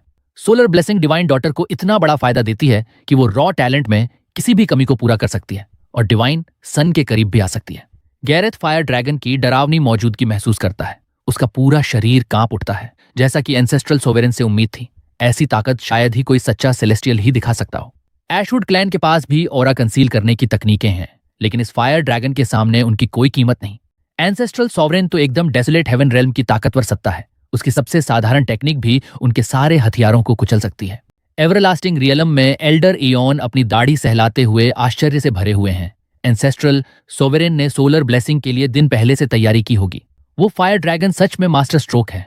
वो टेक्निक जो उसने यूं ही दिखाई मेरी 8000 साल की जिंदगी की सारी कोशिशें बेकार कर देती हैं। गैथ बाएं तरफ बच्चे की ओर देखता है जो बिल्कुल शांत है और थोड़ा अफसोस के साथ कहता है कि इथन अभी सिर्फ 1 महीना का है। उसे कैसे पता हो सकता है ऐसी टेक्निक। अब वो सोलर ब्लेसिंग हासिल नहीं कर सकता। कितना अफसोस कि 10,000 साल में एक बार आने वाले 9 सूरज के संगम को पकड़ने का मौका उसे खोना पड़ा। लेकिन वे मेरी मदद कर नहीं सकते, मुझे ये सब अकेले ही करना होगा। एल्डर एऑन सिर हिलाते हुए कहते हैं, सोलर ब्लेसिंग न भी मिले, उस प्राइमोडियल सेरेफिन बॉडी की ताकत ही काफी डरावनी है। उसे अच्छे से पालो। वो एंसेस्ट्रल सॉवरेन का सबसे भरोसेमंद साथी बनेगा। जब वो दिन आएगा उसकी मेहनत बेकार नहीं जाएगी। उसे पता है कि एंसेस्ट्रल सॉवरेन ने 100 जिंदगी तक पुनर्जन्म लिया सिर्फ सबसे ताकतवर बनने के लिए। लेकिन कल्टीवेशन का रास्ता असल में हेवन के खिलाफ लड़ाई है। आसान नहीं। एक साथी का होना हमेशा मदद करता है। गैरेथ धीरे से बोलता है। ईथन एंसेस्ट्रल सॉवरेन का छोटा भाई है। ये खुद एक किस्मत है। इतनी लंबी तैयारी के बाद उसके पास क्या खजाना नहीं होगा। जब तक ईथन खुद को साबित करता रहेगा, एंसेस्ट्रल सोवेरेन कभी कंजूसी नहीं करेगी। जो भी कुछ वो अकेले नहीं पा सकती वो ईथन के लिए काफी होगा। मंच पर जैसे ही मैंने अपनी आंखें खोली, तेज रोशनी से सामना हुआ। जल्दी से मैंने हाथ उठाकर अपनी आंखें ढक लीं। मेरी बहन ने सूरज की शक्ति बुला ली है। मुझे तुरंत काम करना होगा। ये दुर्लभ खगोलीय घटना ज्यादा देर तक नहीं चलेगी। अगर मौका चूक गया तो इस जन्म में फिर कभी नहीं मिलेगा। मेरी उंगली से एक काला खून की बूंद निकलती है जो अजीब सी चमक के साथ चमक रही है। ये एसेंस ब्लड की एक बूंद है जो भारी डिमोनिक एनर्जी से भरी है, बेहद कीमती। अगर मेरा डिवाइन बॉडी ग्रेट कंप्लीशन पर ना होता तो मैं कभी इतनी हिम्मत नहीं करता। Field horde devouring art. उस काले खून की बूंद ने आसमान की ओर उड़ान भरी। फुसफुसाते हुए वो काला धुआं बन गई। गहरे गर्जन के साथ आकाश में हजारों फीट लंबा एक दरार खुल गई, जैसे कोई डरावना डीमन गॉड अपनी ताकत से उसे फाड़ रहा हो। उस दरार से भारी डेमोनिक एनर्जी बाहर निकल रही है। हजारों फीट ऊंचे डेमोन गॉड्स एक एक करके उस फट गई जगह से निकल रहे हैं। गिनती करने पर पता चलता है वहां ठीक 10,000 डीमन गॉड्स हैं। उनकी भयंकर डिमोनिक आभा इतनी घनी है कि 9 सूरज की रोशनी भी फीकी पड़ जाती है। भीड़ ऊपर देख रही है। डीमन गॉड्स को देखकर सब घबरा गए हैं। किसी को समझ नहीं आ रहा कि आखिर हो क्या रहा है। क्या ये सूर्य की शक्ति के पीछे भी है? ये तो डरावना है। ऐसा लगता है जैसे इनमें से कोई एक छींक मुझसे मेरी जान छीन लेगा। एशवुड क्लैन के कई लोग डर के मारे भागने लगे। कोई और देर तक रुका नहीं। औरोरा, जो अभी भी सूर्य की शक्ति सोख रही है, उस तेज धूप की आग में पूरी तरह डूबी हुई है और उसके आसपास की डिमोनिक एनर्जी उसे छू भी नहीं पा रही। जब सब सोच रहे थे कि डीमन गॉड्स एवरलास्टिंग रेल्म पर हमला करने वाले हैं, तो अचानक एक बिल्कुल अनपेक्षित बात हो गई। 10,000 डीमन गॉड्स ने हमला करने की कोई कोशिश नहीं की, बल्कि सभी ने पैर क्रॉस करके बैठ गए। आसमान में 9वें हेवन के ऊपर तैरते हुए 10,000 डीमन गॉड्स का एक साथ बैठना इतना भयानक नजारा था कि पूरा आसमान उनके समंदर से ढक गया। एक गहरी गर्जना के साथ एक डीमन गॉड ने सूर्य की शक्ति को खींचना शुरू किया। फिर दूसरे ने भी अपनी ताकत छोड़ी। बार बार गर्जन के साथ सारे 10,000 डीमन गॉड्स ने मिलकर आसमान की चादर को फाड़ना शुरू कर दिया। ऐसा लगा जैसे स्वर्ग ही गिर जाएगा। आसमान के किनारे खड़े 9 सूरज अब और सहन नहीं कर पाए और बीच वाला सूरज 1000 गुना मोटी किरण निकालता हुआ एशवुड क्लैन की ओर बढ़ा। बाकी 8 सूरज इस बार एक साथ नहीं जुड़े, बल्कि हर एक ने अपनी अपनी किरण निकाली और ऐशवुड क्लैन की तरफ बढ़ी। हर किरण उस चमक से 100 गुना मोटी थी जो अरोरा ने अभी अभी सोखी थी। मैं हवा में उठता हूं और 9 किरणें मेरे शरीर को एक साथ छूती हैं, सुनहरी रोशनी से मुझे पूरी तरह घेर लेती हैं। उस सुनहरी रोशनी में सूर्य की आग की सबसे तीव्र ऊर्जा होती है, जो तुरंत ही ऊपर मौजूद 10,000 डीमन गॉड्स को भगा देती है। लेकिन इससे कोई फर्क नहीं पड़ता। 10,000 डीमन गॉड्स का काम पूरा हो चुका है। उन्होंने सफलतापूर्वक सूर्य की शक्ति को नीचे खींच लिया है। सामान्यतः डीमन गॉड्स खुद सूर्य की शक्ति नहीं ले सकते। उनका असली मकसद बस इतना था कि वो सूर्य की शक्ति को आसमान से नीचे खींचकर मेरे लिए एक आशीर्वाद के रूप में भेजें। सभी 9 सूरज की रोशनी इतनी तेज है कि आंखें झपकाने लगती हैं। ऐशवुड क्लैन के हर सदस्य ने दोनों हाथों से अपनी आंखें ढक लीं। जो थोड़ी देर से प्रतिक्रिया देते, उनकी आंखों से खून बहने लगता, क्योंकि किरणें मिलकर एक जगह पर आ रही थीं। सिर्फ वे लोग जिनमें बेहद ताकत होती है अपनी आंखों को स्पिरिचुअल एनर्जी से बचा पाते हैं। ऊपर देखते हुए गैरेथ का जबड़ा नीचे गिरने वाला था। उसका मुंह इतना खुला था जैसे कोई पूरा इंसान उसमें फिट हो जाए। हे भगवान, जो नजारा उसने देखा, उस आदमी ने जो हमेशा शांत रहता है एक सच्ची गाली निकाल दी। 10,000 डीमन गॉड्स ने सिर्फ ईथन के लिए सूर्य की शक्ति बुला ली। ये सच में डरावना था। जो उसने अभी देखा वो पूरी तरह चौंकाने वाला था। 10,000 डीमन गॉड प्रोजेक्शंस, हर एक हजारों फीट ऊंचा, एकदम एक साथ काम कर रहे थे, आसमान के किनारे से सूरजों को नीचे खींचते हुए। उस भयानक खींचाव के नीचे ऐसा लगा जैसे आसमान ही टूट जाएगा। अगर ये तरीका है सोलर एनर्जी को बुलाने का, तो शायद ये एक साथ पूरे एवरलास्टिंग रियलम की शक्ति भी खींच सकता है। फिर बाकी लोग कैसे मुकाबला करेंगे? ईथन के पास शायद अनगिनत फींड्स की सुरक्षा है। गैरेथ को समझ नहीं आता कि वो फींड्स कैसे आए, इसलिए यही एकमात्र समझ में आने वाला जवाब है। एल्डर एओनेन का पूरा शरीर कांप रहा था। उसकी सफेद बाल हवा में झूम रहे थे। 9 सन्स कन्वर्जेंस ब्लेसिंग के कई स्तर होते हैं और उनके बीच का फर्क दिन और रात जैसा होता है। जो अरोरा को पहले मिला था उसे सोलर ब्लेसिंग कहते हैं, जिसमें मुख्य सूरज आगे होता है और बाकी 8 उसका सहारा देते हैं, मिलकर अपनी सोलर फायर से आशीर्वाद देते हैं। यह स्तर भी बेहद शक्तिशाली होता है। इसे सोखने के लिए एक जबरदस्त टेक्निक और कॉन्स्टिट्यूशन दोनों चाहिए। कहते हैं कि पूरे अनंत काल में 9 सन्स कन्वर्जेंस सिर्फ 5 बार हुआ है और ये अभी उसी में से एक है। कई युगों में सिर्फ 5 लोग सोलर ब्लेसिंग पा सके हैं। आप सोच सकते हैं कि यह कितना दुर्लभ है।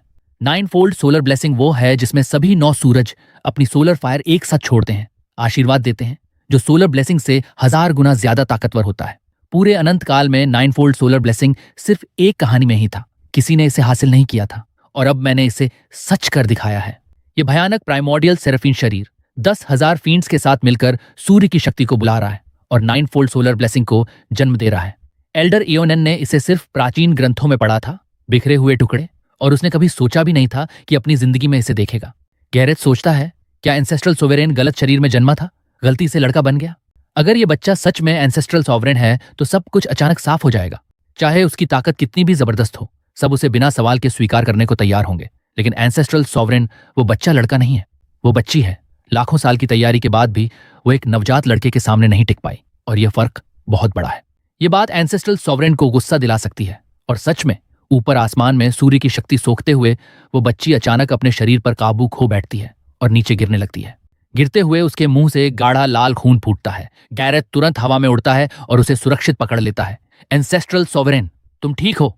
डर के मारे उसने अनजाने में एंसेस्ट्रल सॉवरेन शब्द बोल दिया, लेकिन शुक्र है कि वे इतने ऊपर थे कि नीचे के लोग सुन न पाए।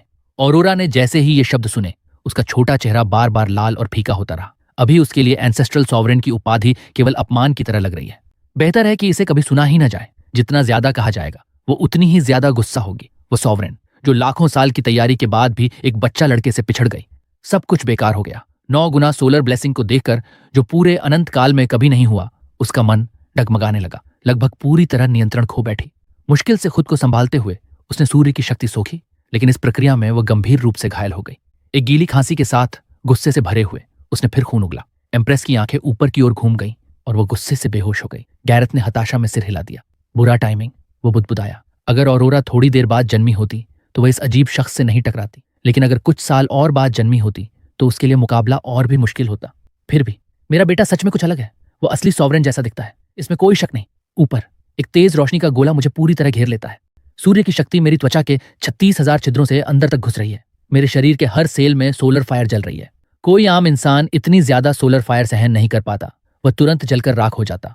यहां तक कि मेरी बहन, जिसकी प्राइमोर्डियल अर्थ कोर थोड़ी पूरी हुई है, भी इतनी तेज सोलर फायर को पूरी तरह नहीं सोख पाई। लेकिन मेरा प्राइमोर्डियल सेराफिन शरीर काफी विकसित हो चुका है। मेरा शरीर बेहद मजबूत है और इतनी सोलर फायर को सोखना मेरे लिए कोई मुश्किल बात नहीं है। सोलर फायर लगातार अंदर गहराई तक जा रही है, जैसे मैं एक भयंकर भट्टी के अंदर फंसा हूं जो हर सेकंड गर्म होती जा रही है। सेराफिम शरीर होने के बावजूद इसे सोखना बहुत दर्दनाक है, लेकिन मैं कौन हूं? मेरी इच्छा शक्ति तोड़ने वाली नहीं है। अगर मैं बिना शिकायत 1000 साल तक अंडरवर्ल्ड साफ कर सकता हूं, तो कितने आम लोग ऐसा कह सकते हैं?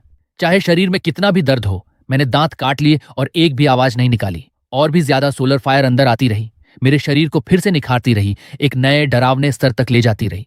मेरा शरीर तेज लाल रोशनी से चमक रहा है, जैसे कोई लोहे की छड़ आग में सफेद गर्म हो गई हो। मेरे हर सेल, हर अंग को उसकी सीमा तक मजबूत किया गया है। लगभग 1 घंटा बीतने के बाद मेरे शरीर के चारों ओर की रोशनी धीरे धीरे फीकी पड़ने लगी। मेरी बाएं कलाई पर एक छोटी सुनहरी लौ जल उठी। जैसे ही मैंने उस लौ की आभा महसूस की, मेरा दिल खुशी से झूम उठा। ये है 9 फोल्ड सोलर फ्लेम। 1 महीने की उम्र में अमर लौ की ताकत को नियंत्रित करना वाकई अविश्वसनीय है।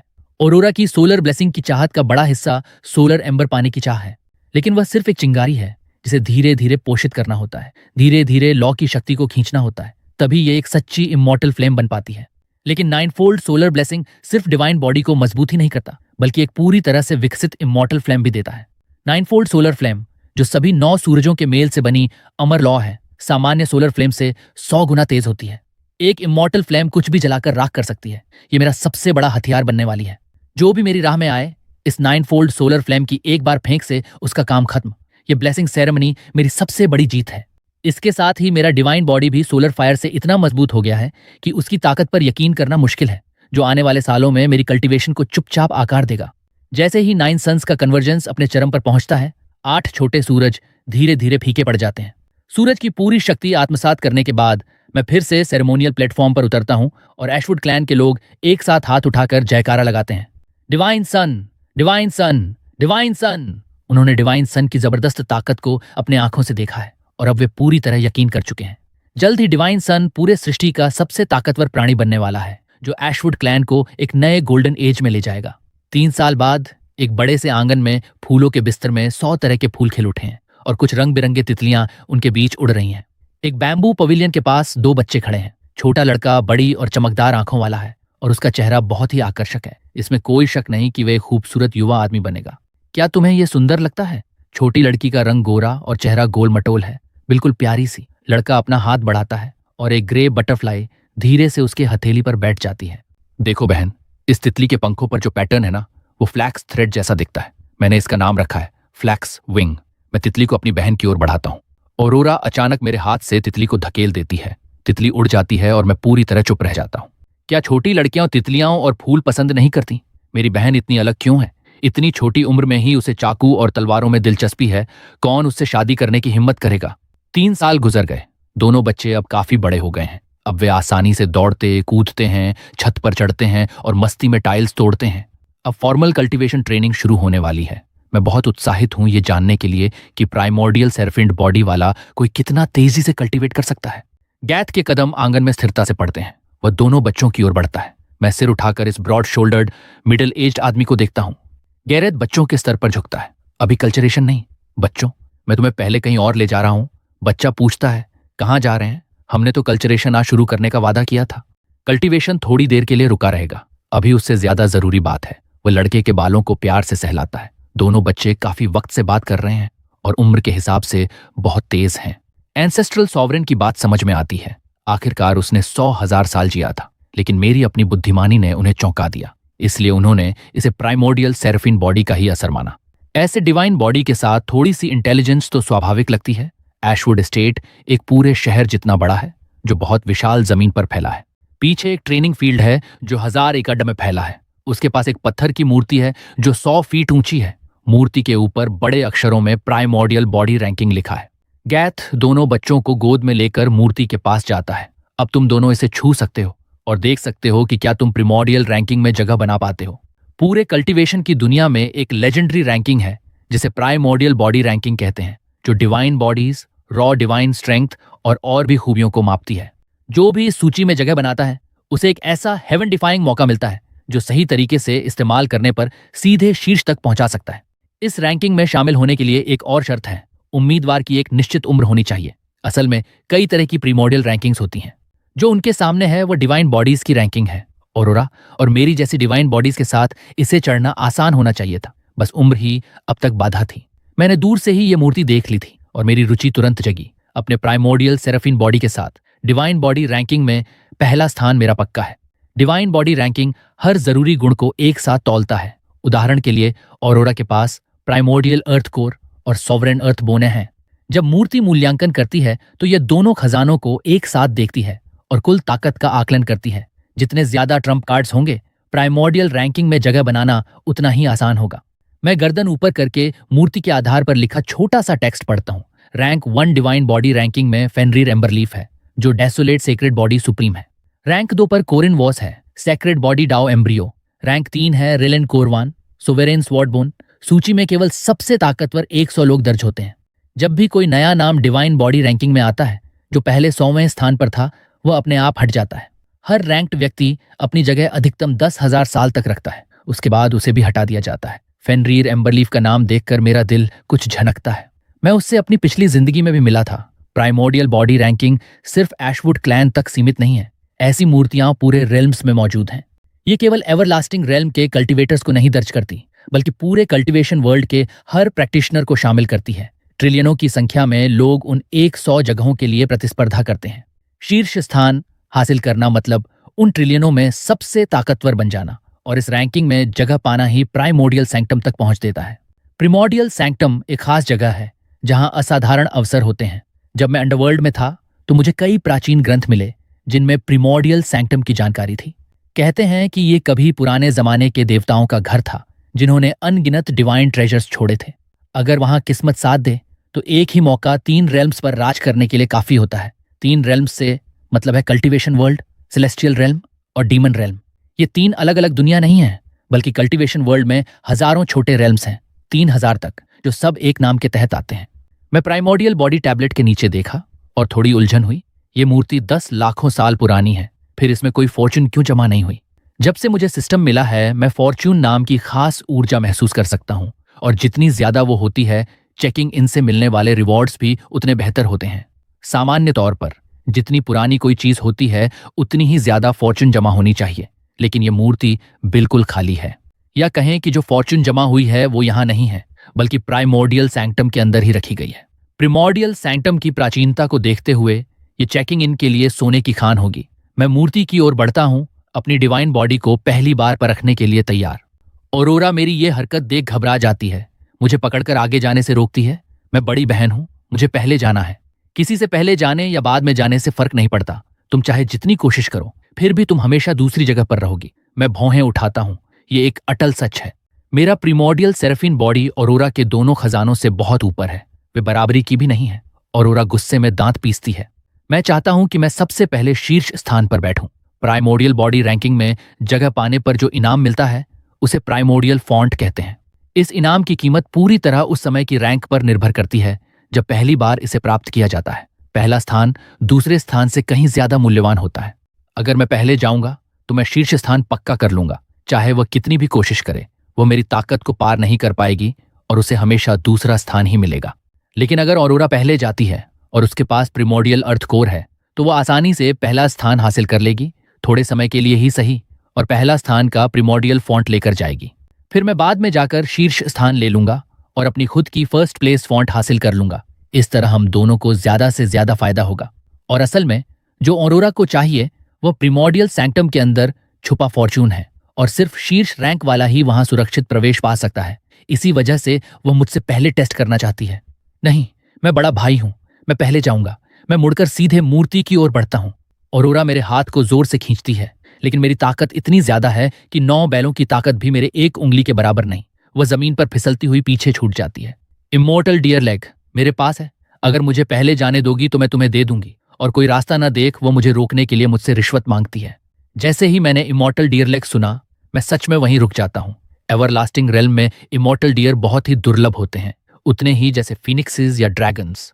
उनका मांस बहुत नर्म और स्वादिष्ट होता है, जिसकी तुलना कोई नहीं कर सकता। मेरी तीसरी सालगिरह की दावत में मुझे पहली बार इसका स्वाद मिला था, और तब से मैं इसका दीवाना हूं।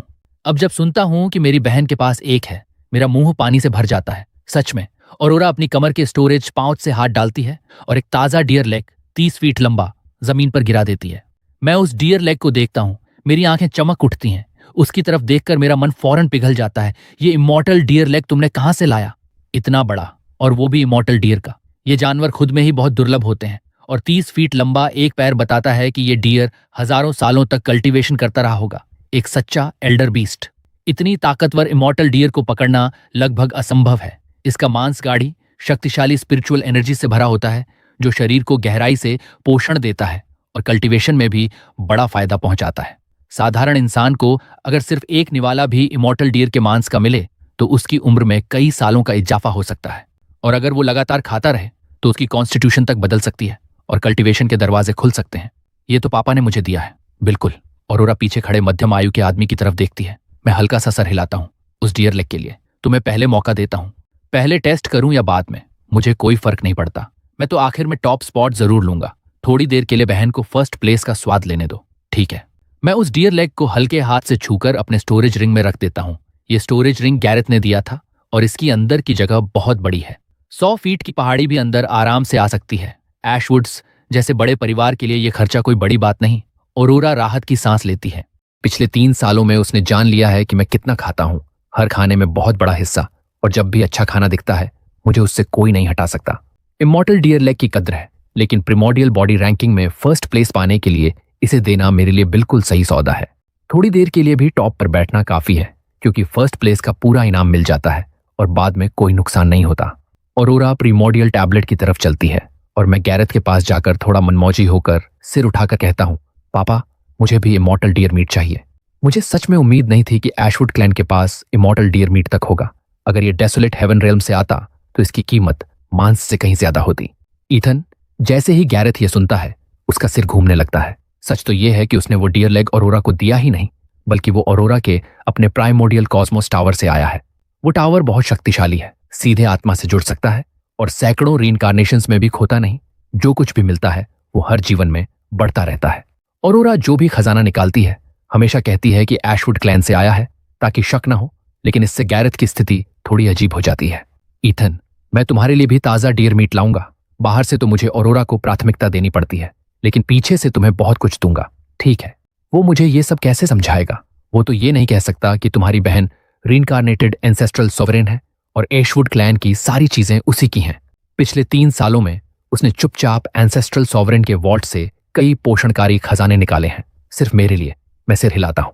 ठीक है, प्राइमोडियल टैबलेट ट्रेनिंग ग्राउंड्स के पास है, जहां कई युवा क्लैन सदस्य गहराई से कल्टीवेशन कर रहे हैं। जब क्लैन लीडर डिवाइन सन और डिवाइन डॉटर के साथ आता है तो सब समझ जाते हैं कि क्या होने वाला है और उत्सुक होकर इकट्ठा हो जाते हैं। 3 रिंग्स गहरे, फिर 3 और, इतने टाइट कि कोई भी बीच में से नहीं निकल सकता।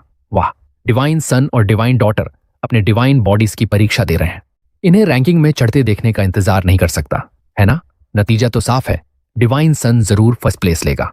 आखिरकार एशवुड क्लैन का कोई सदस्य प्रीमोडियल रैंकिंग में टॉप पर आने वाला है। मैं सोचता हूं कि दोनों किस तरह का प्रीमोडियल फॉन्ट पाएंगे। हाँ, ये रैंकिंग पर आना बहुत मुश्किल है। तुम ट्रिलियनों लोगों से मुकाबला कर रहे हो। भले ही एशवुड क्लैन हजारों साल पुरानी हो, फिर भी हमारे परिवार के चंद लोगों ने ही कभी यहां जगह बनाई है। 100,000 साल लंबा लगता है, लेकिन जब इस रैंकिंग की उम्र करोड़ों साल है तो ये बस एक पलक झपकाने जैसा है। औरोरा टैबलेट के पास कदम बढ़ाती है। उसके हाथ से एक हल्की चमक निकलती है जो पत्थर के बेस पर छूती है। टैबलेट तुरंत उसकी मौजूदगी को महसूस करता है, गहरी गूंज के साथ वाइब्रेट करता है। पत्थर से डरावनी ऊर्जा की लहरें आसमान की तरफ उठती हैं। आसमान में एक रहस्यमय दृश्य बनता है जिसमें अनंत प्रीमोडियल वायलेट रेडियंस फैल रही है और उसके बीच एक शरीर है जो भयावह और भारी ऊर्जा से चमक रहा है। उस शरीर के पास एक हड्डी तैर रही है जो सुनहरी रोशनी से चमकती है और उस पर अजीब, पढ़ने में मुश्किल स्क्रिप्ट चली हुई है। कोई भी साधारण इंसान इसे देखते ही महसूस करेगा कि यह दुनिया खत्म करने वाली ताकत से भरपूर है। एशवुड क्लैन के सदस्य डर के मारे ऊपर देखते हैं। अरे भगवान, ये तो प्राइमोडियल वायलेट रेडियंस में पला हुआ डिवाइन बॉडी है। इतना डरावना कितना हो सकता है भगवान? ये हड्डी दुनिया को खत्म करने की ताकत कैसे रखती है? ये सच में बहुत शक्तिशाली है। प्राइमोरियल टैबलेट ने औरोरा के दोनों डिवाइन ट्रेजर्स सबके सामने रख दिए हैं। एक ऊर्जा की लहर टैबलेट से निकलकर सीधे औरोरा के दिमाग में जाती है। उसकी सोच में एक डरावनी आवाज गूंजती है जो अनंत सत्ता लिए हुए है। कहती है कि तुमने प्रीमोडियल बॉडी रैंकिंग का शीर्ष स्थान हासिल कर लिया है। तुम्हारा नाम अब इस पत्थर पर लिखा जाएगा। रुको, ऑनरोरा अपनी सोच में आवाज को जवाब देती है। मैं अपना नाम छुपाना चाहता हूं, केल नाम इस्तेमाल करो। औरोरा एशवुड नाम कभी बहुत भारी था। 100,000 साल पहले पूरे डेजोलेट हेवन रेल में इसका नाम सुनते ही दानव भी डर जाते थे। अगर अभी उसका नाम टैबलेट पर आ गया तो वो कई शक्तियों का ध्यान अपनी तरफ खींचेगा। सैकड़ों हजारों साल पुराने प्राचीन राक्षस जो तुरंत शक करेंगे और उसे परेशान करने आ सकते हैं। फिलहाल उसकी ताकत बहुत कमजोर है और खुद की रक्षा करने का कोई तरीका नहीं है। अगर कोई प्राचीन राक्षस उसे निशाना बनाए तो बचना मुश्किल होगा, इसलिए अपना नाम छुपाना ही बेहतर है। जब उसकी ताकत हेवन और अर्थ को चुनौती दे सकेगी तब वह सच सामने लाएगी और खुद को साबित करेगी। वह पहले ही 100,000 साल सह चुकी है। थोड़ी देर और इंतजार कोई बड़ी बात नहीं। जैसा तुम चाहो। टैबलेट कांपता है और हिलता है। एक सुनहरा नाम धीरे धीरे रैंकिंग के सबसे ऊपर बनता है। बॉडी रैंकिंग में रैंक 1 KL, जो प्रिमोडियल अर्थ कोर और सॉवरेन अर्थबोन का धारक है। पहले पहले और दूसरे स्थान पर जो थे वे एक रैंक नीचे चले जाते हैं। रैंक 2 फेनरी एम्बरलीफ, डेजलेट secret body supreme. Rank 3 Corinvos, secret body, Tayo Embryo. आसमान से एक लाल रोशनी का गोला गिरता है और ऑरोरा के सिर पर आकर उसके दिमाग में समा जाता है। वो गोला प्रिमोडियल फॉन्ट लिए हुए है जिसे सिर्फ वही एक्सेस कर सकती है तीनों रीम्स में। 100,000 प्राइमोडियल बॉडी टैबलेट्स फैले हुए हैं हर बड़े क्षेत्र और शक्ति में, और उसी वक्त वे सब एक साथ जाग जाते हैं। तेजी से ऊर्जा की लहरें आसमान की तरफ निकलती हैं, हर आसमान में वही रहस्यमय दृश्य बनाते हुए। अनंत प्राइमोडियल वायलेट रेडियंस उस दृश्य में भर जाती है, प्रिमोडियल अर्थ कोर को अपने भीतर समेटे हुए, और सॉवरेन अर्थबोन चमकता हुआ उसके पास। जैसे ही यह दृश्य बनता है तीनों रेल्म्स खुद को झकझोरते हैं। 3000 छोटे रेल्म्स, अनगिनत प्राचीन कुल और शक्तिशाली संप्रदाय जिनके पास ये टैबलेट्स हैं, वे ये दृश्य सीधे देख सकते हैं और हर एक हैरान रह जाता है। हे भगवान, क्या ये सच में लेजेंडरी प्रिमीडियल अर्थ कोर है? ये बिल्कुल डरावना है। उस हड्डी के रहस्यमय निशान मुझे कुछ याद दिलाते हैं। जो भी हो, सॉवरेन अर्थबोन से कहीं ऊपर का स्तर है। हाउस एम्बरलीफ के लोग अब टॉप स्पॉट नहीं रख पाएंगे, चाहे कुछ भी हो। प्राइमोडियल अर्थ कोर और सॉवरेन अर्थबोन, दोनों कीमती खजाने एक ही व्यक्ति के पास। ये व्यक्ति हेवन को चुनौती देने वाला है। इनमें से कोई भी खजाना अकेले ही असाधारण ताकत रखता है। दोनों एक साथ एक शरीर में होना यह साबित करता है कि उसकी ताकत किसी से कम नहीं। हर प्राचीन कुल जलता है जलन से। अगर ऐसा प्रोगिडी उनके परिवार में जन्म लेता तो उनके पूर्वज कब्रों में नाच उठते। दूर डेसोलेट हेवन रेल्म में, एक विशाल दुनिया जिसे ट्रू सेलेस्टियल रेल्म्स में गिना जाता है, वहां 10,000 प्रीमोडियल बॉडी टैबलेट्स फैले हैं। हाउस एम्बरलीफ भी एक प्राचीन कुल है जिसकी इतिहास 1 मिलियन साल पुरानी है। डिवाइन बॉडी रैंकिंग के पूर्व नंबर 1 फेनरिर एम्बरलीफ अभी उस क्लैन के लीडर हैं जिन्हें एम्बर एम्परर भी कहा जाता है। हाउस एम्बरलीफ के फॉरबिडन ग्राउंड्स में लंबे बालों वाला एक आदमी अपनी आंखें खोलता है। उसकी नजर में एक डरावनी चमक है। कौन हिम्मत करता है इस एम्परर की जगह छीनने की? प्रिमोडियल अर्थ कोर और सोवरेन अर्थबोन दोनों ही ऐसे खजाने हैं जिनके लिए खुद वह भी लालायित हो उठता है। उसके अंदर तुरंत ही उनके लिए एक भूख जाग उठी है। अगर वह समहाउ सॉवरेन अर्थबोन को अपने शरीर में ले सके तो उसकी ताकत एकदम से आसमान छू जाएगी। कैल, ये शख्स कौन है? कोई जाकर तुरंत पता करो कि ये नाम किस रेल्म से है। प्राचीन कुलों में ऐसे नाम बहुत ही कम मिलते हैं, इसलिए उसे शक है कि ये शायद कोई छुपा हुआ नाम हो